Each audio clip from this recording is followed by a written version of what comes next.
The war had not come with a warning. One moment Earth was peaceful, and the next, fire streaked across the sky as alien ships tore through clouds. No one knew why they were attacking, and no one had time to ask. Cities fell within hours. Nations collapsed in days. Humanity was not ready for the invasion, but they fought back anyway. In the chaos, soldiers were scattered, families separated, and survivors forced into the wild forests, hiding like animals beneath alien eyes. Eli Walker was one of the last medics left on the Eastern Front. He had no command, no squad, and no orders. Just his pack of supplies and a promise he had made to his little sister before the war began. If I can save someone, I will. That was all he lived by now. Deep in the forest, hiding under thick trees and sleeping on cold ground, Eli moved from one fire zone to another, helping whoever he could. He had not expected to find her. It was supposed to be another search for survivors, another wounded soldier to stabilize. But instead, in a crater surrounded by blackened earth and shattered trees, he saw the glint of silver armor and a flash of green skin. His instincts told him to leave. His training screamed it was a trap. But something in her stillness, in the broken breath escaping her lips, made him walk forward anyway. She was unlike anything he had ever seen. Her skin shimmered like emerald under the sunlight, and her armor looked royal, not military. A long crack ran across her chest plate, and glowing blood leaked from her ribs. Her eyes were closed, her lips pale, but her chest still rose and fell slowly. There were 2 short horns above her temples, and her face was marked with delicate silver tattoos. She was alien, yes, but she was dying, and he could not walk away. Eli dropped to his knees beside her, ignoring the rumble of distant ships and the pulse of fear in his veins.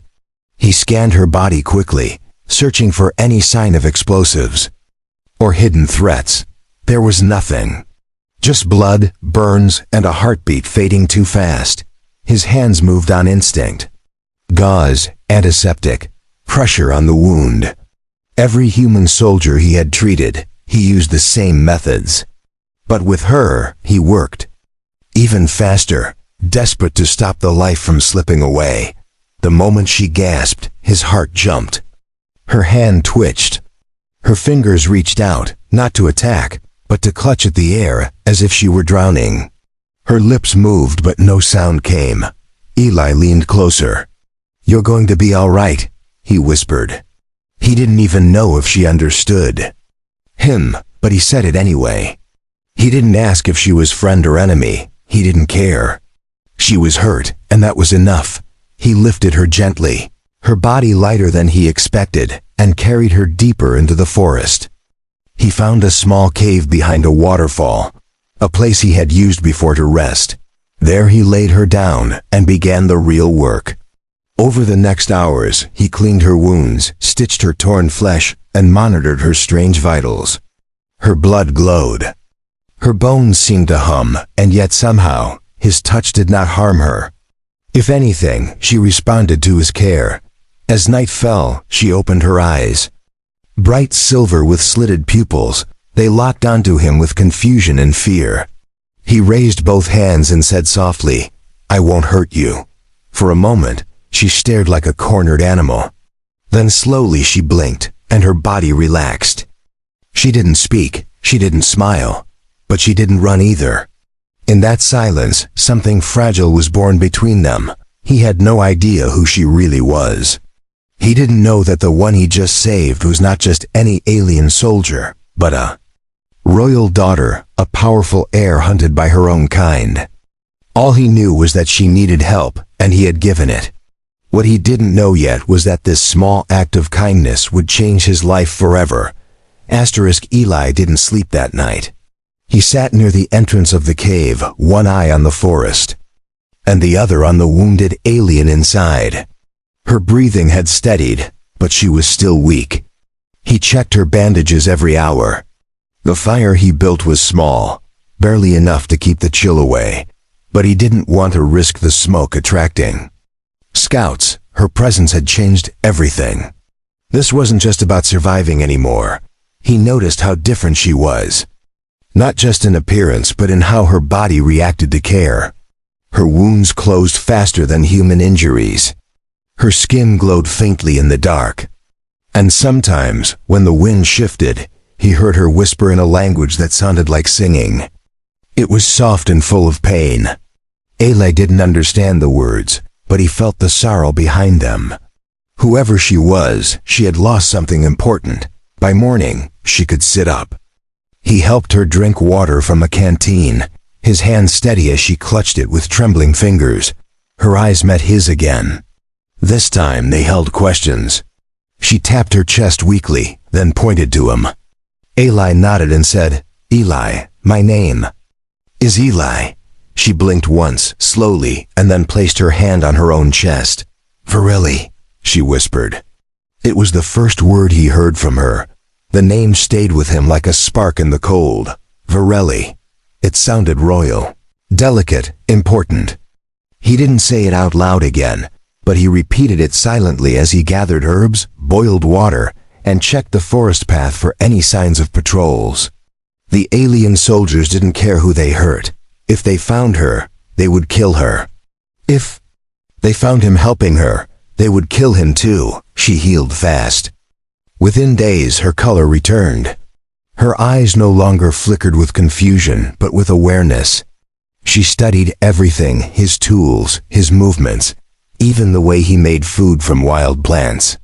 She mimicked him in silence, as if learning human. Habits was suddenly vital. He didn't ask questions. He only offered what he had. Bandages, fire, shelter, silence. He gave without expecting anything back. But one afternoon, everything changed. Eli had gone out to find clean water. When he returned, he found the cave entrance covered by thick vines, hiding it completely. He panicked, thinking she was gone. But when he pushed through, she was inside, eyes glowing, one hand raised. The vines had moved by her will. She wasn't just royalty.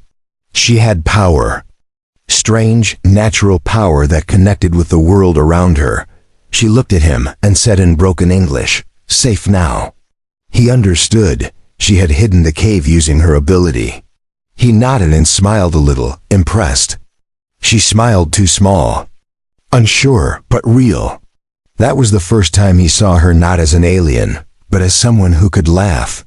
It made her seem less like a mystery and more like a person. A scared, powerful, grateful person. That night, she surprised him again. Sitting by the fire, she asked, "Why save me?"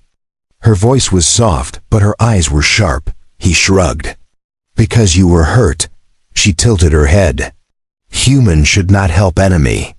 He stared at her for a moment and said, "Maybe you're not the enemy."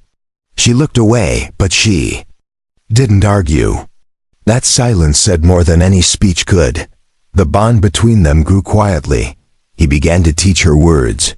Names of trees, names of tools, how to say water, pain, safe. She repeated them slowly, carefully. And in return, she taught him words from her own tongue, words full of wind and music. Their worlds were different, but in that hidden cave, they began to meet in the middle. One word, one meal, one glance at a time, she started helping him too. Gathering herbs, boiling water, sharpening makeshift weapons. She moved slowly, still recovering, but with purpose. Her eyes were no longer filled with pain. They now burned with something else, determination. Eli watched as the alien girl he had rescued became stronger each day. And with her strength returned a question he tried to ignore. Who exactly had he saved?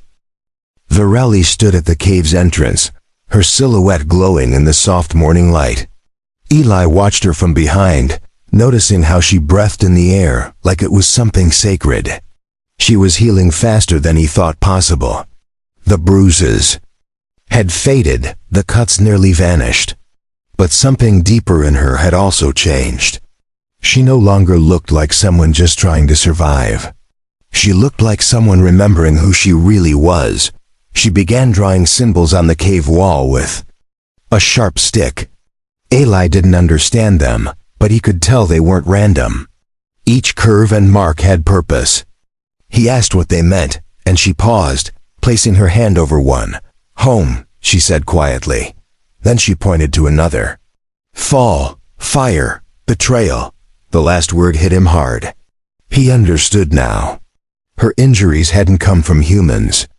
They came from her own people. One evening, while Eli roasted roots and small fish over the fire, Pirelli sat beside him and spoke more. Her words were slow, heavy with accent, but clear enough to grasp. She was the daughter of a great ruler from a distant empire. Her presence on Earth was meant to be hidden. A secret mission. But something went wrong. Her ship was attacked mid-flight. Not by enemies, but by her own guards. A betrayal ordered by someone close to her. She had no proof, only the pain and the memories of screams in the darkness. Her escape pod landed in the forest, broken and burning. The rest, Eli already knew. She had been left to die, not by chance, but by design. And somehow, a human had found her instead. She looked at him after telling her story, her eyes searching for something. Maybe fear, maybe judgment. But all Eli said was, "You're safe now." That was enough. Pirelli touched her chest where the wounds had been and nodded. She whispered. Something in her language, something Eli didn't recognize. But it sounded soft and grateful.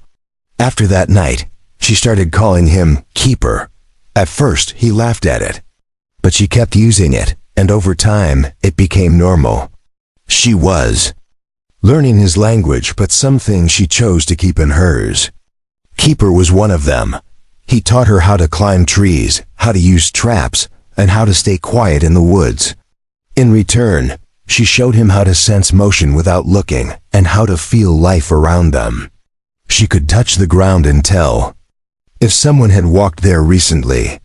She could place her ear to a tree and say which direction birds had flown. Her connection to nature was more than skill. It was like magic. One day, they heard engines overhead, alien scouts. Eli grabbed his pack and signaled for silence. Pirelli raised her hand, and the forest around them seemed to shift. The wind stopped.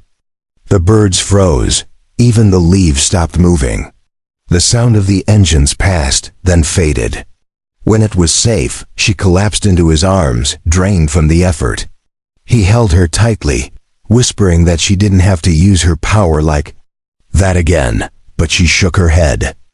"If they find you, you die. I protect." Her voice was firm. Eli wanted to argue, but he didn't. He knew now that she wasn't just royalty. She was a warrior, one forced into hiding. And she was protecting him, just as he had protected her. Their roles had shifted, not in words, but in actions. He had saved her body. She was now saving his life. As the days passed, something unspoken bloomed between them. When she touched his shoulder, it lingered a moment longer. When he handed her water, their fingers brushed. At night, they sat closer near the fire. No words explained it. But the silence was warm, not empty. Whatever they were building, it was fragile, real, and growing stronger each day. Still, danger grew closer. The alien patrols came more often. Tracks in the soil, sounds at night. Burnt trees in the distance. Pirelli became restless. She began packing small tools, wrapping herbs, checking her armor more often. Eli knew what it meant. She wasn't planning to stay hidden forever. She had a goal, a duty. And that duty was returning, whether she liked it or not. The air in the forest had changed. Eli noticed it first through silence. Birds no longer sang in the mornings. Small animals stayed hidden. Even the wind seemed slower, as if the world was holding its breath. Pirelli felt it too. She moved more carefully, her ears twitching at distant sounds. Her body was almost fully healed, but her spirit had grown sharper. She was no longer resting. She was preparing.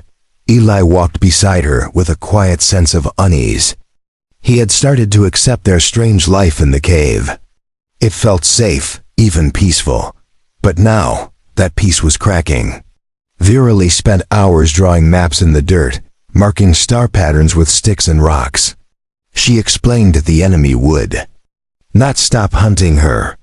And once they found out she was alive, they would burn everything in their path. "They want no witness," she said one evening. "Not me, not you, not Forrest." Her words were broken, but her message was clear. Eli listened, without speaking. He understood now that her presence on Earth was not an accident. It was a secret someone powerful wanted buried. And if Virali survived, that secret would rise again. Her blood wasn't just royal. It was dangerous. She began training with a possum blade. It was a long curved weapon she had hidden in a metal tube from her escape pod. The moment she unsheathed it, the blade sang through the air like a whispering scream. Ailey had never seen a weapon like that. She moved with grace and speed, despite the rough forest floor. Each swing was precise, each step silent. She was a survivor, but also a born fighter. Ailey tried to train beside her, using a wooden stick in place of a sword. At first, he fumbled and tripped. But Virali was patient.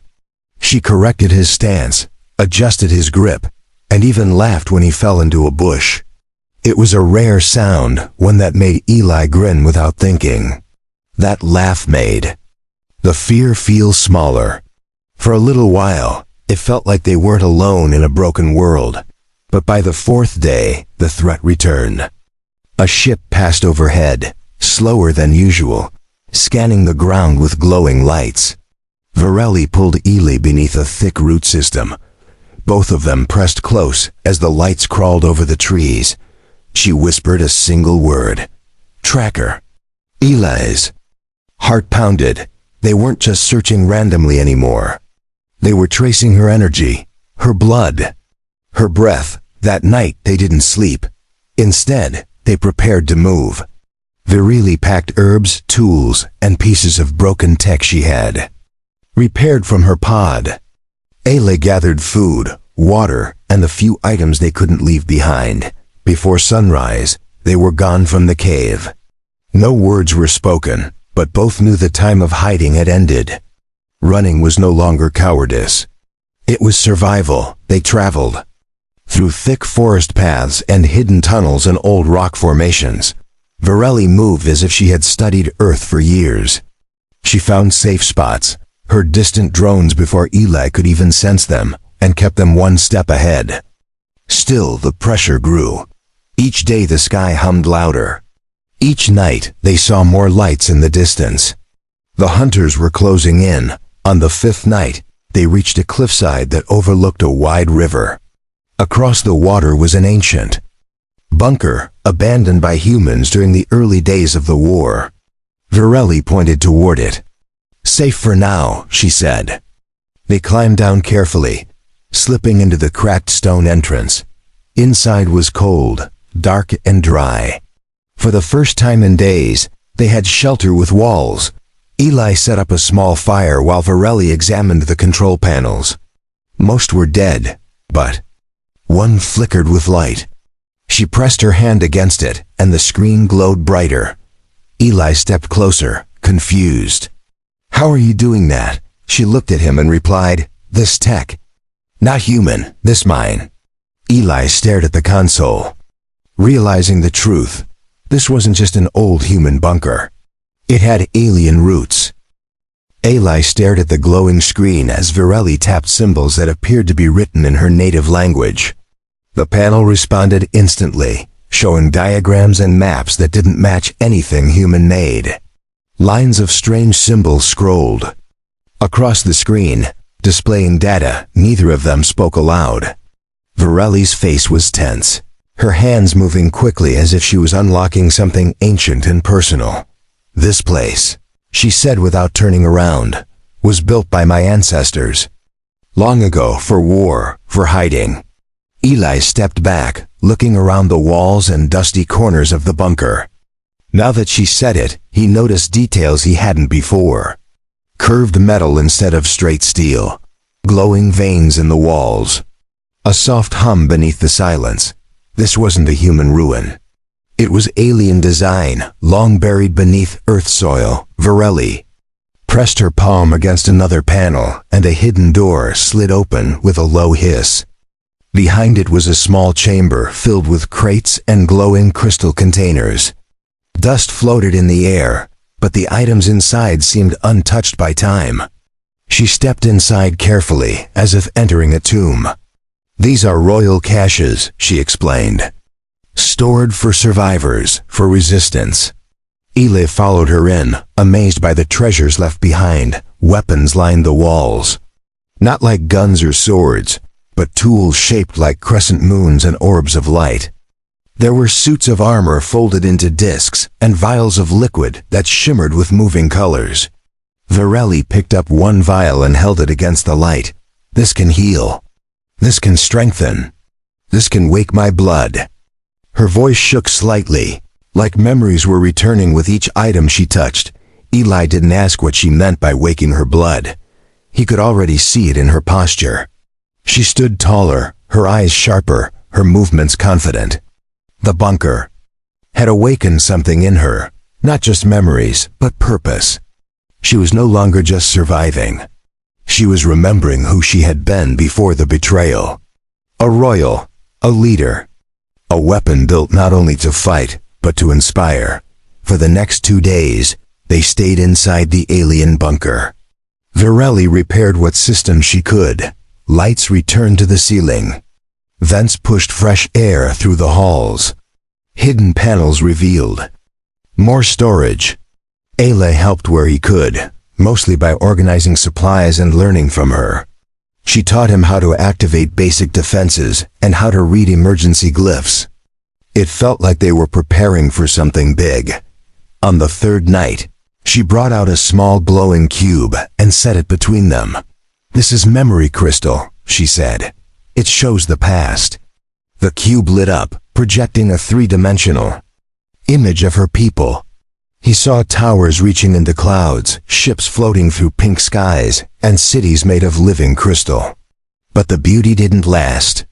The image changed to fire, warships, screams, betrayal from within. A crown falling. Eli watched as a younger version of Varelli ran through flames, chased by armored figures. Her escape pod launched just as a massive ship exploded behind her. Then the image faded, and only silence remained. Varelli sat still, her eyes not on the cube, but on the floor. "That was the last day of my empire," she said. "I was meant to die after that." Eli reached out and touched her hand without speaking. She didn't pull away. Instead, she looked at him and said, "You changed that." Her words were simple, but the meaning was deep. His act of kindness had not just saved her life. It had saved her history, her future. Eli nodded slowly, unable to speak. In that quiet room, they understood each other better than ever before. No need for long speeches. Just presence. Just trust. The following morning, alarms pulsed through the bunker. Varelli jumped up and ran to the screen. Red lights blinked across the surface of the map. "They found the entrance," she said quickly. "Scouts, coming fast." Eli grabbed his pack, ready to run, but Varelli shook her head. "No more running. Not now."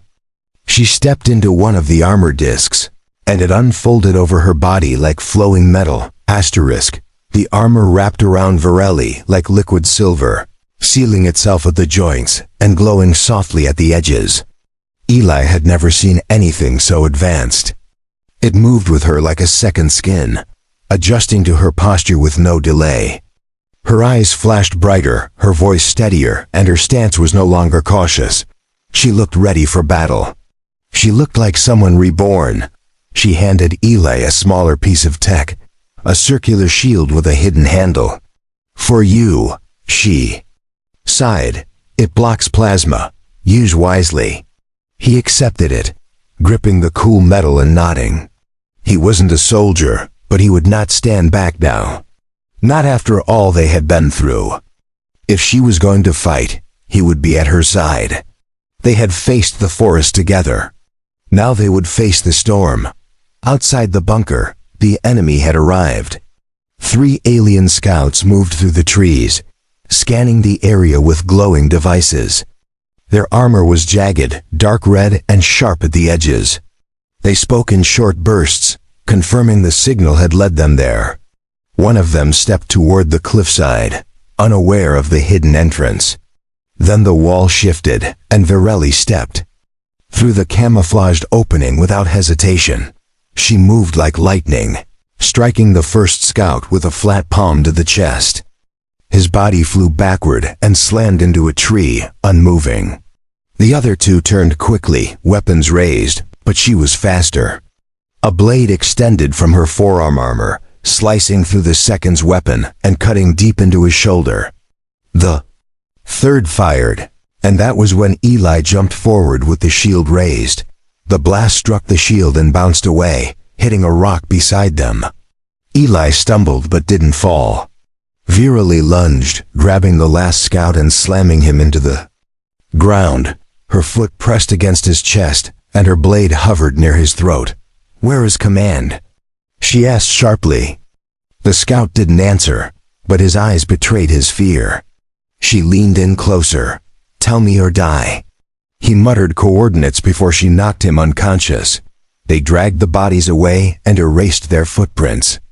Eli wiped sweat from his face, his arm shaking slightly. Virelli stood beside him, calm but alert. "They're close," she said. "Next wave will be stronger." Eli looked toward the trees. "Then we can't stay here." She nodded slowly. "We leave, but not to hide, to strike." He didn't argue. He trusted her judgment now more than ever. They gathered supplies quickly, packing only what they needed. Virelli downloaded the bunker's data into a small crystal and stored it in a sealed slot on her armor. Eli took rations, medical gear, and the shield. Before they left, she turned to the console and placed her hand on it. A pulse of light spread through the room, and then the systems powered down. The bunker returned to silence, hidden once again. Beneath the earth, their journey took them north, following a path only Virelli seemed to know. She moved with purpose, guiding them through dense jungle, rocky hills, and misty valleys. Along the way, she explained her plan in pieces. The coordinates the scout gave them were a staging site, a base used by those who had betrayed her. If they could reach it, she might recover evidence that could prove the betrayal and reveal who ordered her death. Eli listened carefully, asking few questions. His role was clear now. He wasn't just a rescuer or companion. He was her link to humanity, her shield in moments of danger, her reason to keep going. Every night they made camp under the stars, sharing food in silence. And every morning they marched toward fire, toward confrontation, toward the truth waiting behind enemy lines. On the 5th day, they reached a ridge overlooking a wide valley. In the center stood a facility made of dark metal, pulsing with artificial light. Alien ships hovered above it, and patrols moved in patterns below. Virelli crouched beside a tree, scanning the scene through a lens built into her armor. "This is it," she said. "Everything begins here." Eli knelt beside her, checking his shield and gear. "What do you need me to do?" She looked at him, and for the first time, her voice was soft. "Stay alive," she said gently. "That is enough for me now." He didn't respond with words. He just placed his hand over hers and gave a single nod. The sun dipped low as the two crouched on the ridge, watching the alien facility below. Virelli's eyes narrowed while she studied the patrols and guard shifts. Her armor dimmed to match the forest's shadows, and she whispered her plan with careful precision. They would wait for the outer patrols to rotate, slip past the perimeter shield, and enter through a rear maintenance hatch. The goal was not to fight everyone. The goal was to find what was hidden and get out alive. Eli listened closely, nodding at each step. He checked the compact shield on his arm and adjusted the strap of his bag. His heart was pounding, not from fear of death, but from fear of failure. If they didn't find the proof she needed, all their effort would mean nothing. Virali placed her hand gently on his chest, feeling the quick beat of his heart. "You're ready," she said with quiet strength. "You are more than you believe." When night fell, they moved. Step by step, tree to tree, shadow to shadow. Virali moved with a silent grace that Eli could barely follow. She guided him through thick brush and over silent rocks, every step calculated. When they reached the perimeter, she pulled out a crystal shard and placed it against a metal post. The field shimmered, flickered, then dropped for 5 seconds. That was all they needed. They were inside. The base was colder than the forest, lit with red pulses and humming with energy. Alien screens displayed maps, code, and rotating star systems. They ducked behind crates, slipped through halls, and avoided the camera drones overhead. Virali led with confidence. This was her world. Ayla simply followed, alert and ready. The deeper they went, the stranger everything felt. It wasn't just a base. It was a vault of secrets. Finally, they reached a secure chamber. The door was sealed with a biological scanner. Virali removed her glove and pressed her hand to it. The scanner flashed, paused, then hissed open. Inside was a room filled with glowing cylinders and holographic data fields. A large central console displayed a paused video. Virali stepped forward and activated it with her voice. What appeared on the screen made her freeze in place. The image showed a council of high-ranking alien nobles, speaking in a harsh dialect.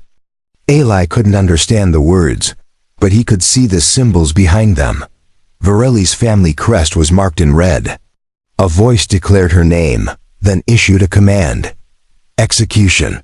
Her own blood had labeled her a traitor. Not for a crime, but for refusing a forced marriage alliance. They had tried to erase her for political control. Virali stared at the screen, her fists clenched. Her people hadn't just betrayed her. They had erased truth and rewritten history. She turned to Eli slowly, tears burning behind her eyes but refusing to fall. "Now I know," she said. "Now the galaxy will know." She pulled the memory data into her armor's core and backed away from the console. Alarms suddenly blared through the corridors. The base knew they were there. "Run," she ordered, grabbing Eli's arm. They sprinted out the door as red lights flashed and guards shouted in the distance. Eli followed her through narrow passages and up steel staircases. Blaster fire rang behind them, burning the walls. Virali spun and fired a pulse blast, knocking 2 guards off their feet. "Almost out," she called. But then a blast struck the ground beside them, throwing Eli to the floor. Pain shot through his leg as he landed hard. Virali turned back, eyes wide. "I'm fine," he said through gritted teeth. She helped him up, throwing his arm over her shoulder, and together they limped through the last hallway. A ship bay opened before them, revealing a small fighter craft parked and ready. It had likely been left for command use. Virali slammed her hand against the control pad and the door lifted. Eli collapsed into the cockpit while Virali activated the systems. "Hold on," she shouted as the ship roared to life. Behind them, a dozen guards burst into the bay. Blasters fired. One beam struck the hull near Eli's shoulder. He ducked as the craft lifted into the air, spinning and shooting. Through the exit port into the sky above. Inside the ship, lights dimmed and stars filled the window. Eli breathed hard, still shaking. Virali sat beside him, one hand on the controls, the other gripping the memory core. "We have the truth," she said without smiling. "Now we change everything." The stars stretched across the black sky as the stolen ship flew through the atmosphere. Virali sat at the controls, her hands steady and eyes fixed on the course. Ayla leaned back in the co-pilot seat, clutching his wounded leg but refusing to close his eyes. The pain was sharp, but the fire in his chest burned hotter. They had the evidence. The truth was safe. Now they had to bring it to someone who could act on it. Varelli input coordinates into the ship's navigation. "We go to neutral space," she said. "A place called Arkan Station. No empire, no loyalty, just watchers." Eli didn't know what kind of place that was, but he trusted her.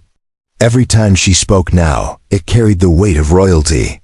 She was not just someone he had rescued. She was someone the galaxy would listen to if she could survive long enough to speak. The journey took several hours. During that time, Varelli cleaned and wrapped Eli's wound with precise care. She didn't speak while she worked, but her hands trembled slightly. When he reached out to still them, she looked at him and whispered, "You are more than what I thought humans were." He smiled weakly and replied, "And you're more than I thought royalty could be." It wasn't a joke. It was the truth.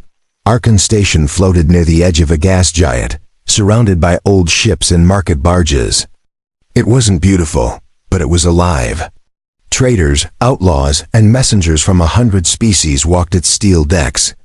Varelli and Ellie landed their ship at a private dock and moved carefully through the corridors. Her armor was cloaked now, shimmering to blend with surroundings. His limp slowed them down, but she stayed close. They reached a sealed room guarded by an armored sentry. Varelli stepped forward and spoke a name. The sentry paused, scanned her face, and then opened the door. Inside sat an old alien in robes of flowing blue. His eyes were clouded, but he stood when he saw her. "Varelli," he said softly, "we believed you were gone." She bowed once, then stepped forward and placed the memory core on the table between them. "This proves everything," she said. "The council betrayed me. They betrayed my house. They will keep doing it unless someone speaks." The old alien picked up the core, scanned it, and watched the first images appear. As the truth played in the air above them, his face darkened. He did not interrupt. He did not question. When it ended, he nodded slowly and turned to her. "This will reach the outer sectors. You have my word."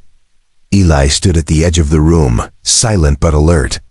He didn't understand all the politics, but he knew the message mattered.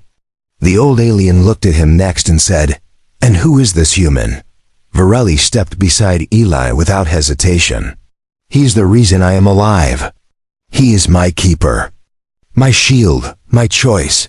There was no ceremony in her voice, just certainty.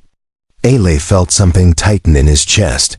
They left the station later that day with a new ship, smaller but faster. Varelli had refused to stay and hide. "I speak," she said. "Then I fight." Her message had already spread through encrypted channels. Rebellion leaders were waking. Old houses were listening. And across the galaxy, people who had forgotten her name were whispering it once more. Eli flew beside her, hands steady on the controls.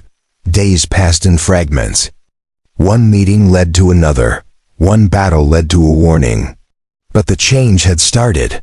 Varelli was no longer alone. And Eli was no longer just a medic lost in war. He was beside her in every moment. He carried no crown, no blade, but his presence gave her strength. And every time she stood before a new gathering, she introduced him with pride. Eventually, a ceasefire was called across 3 sectors. A council was summoned.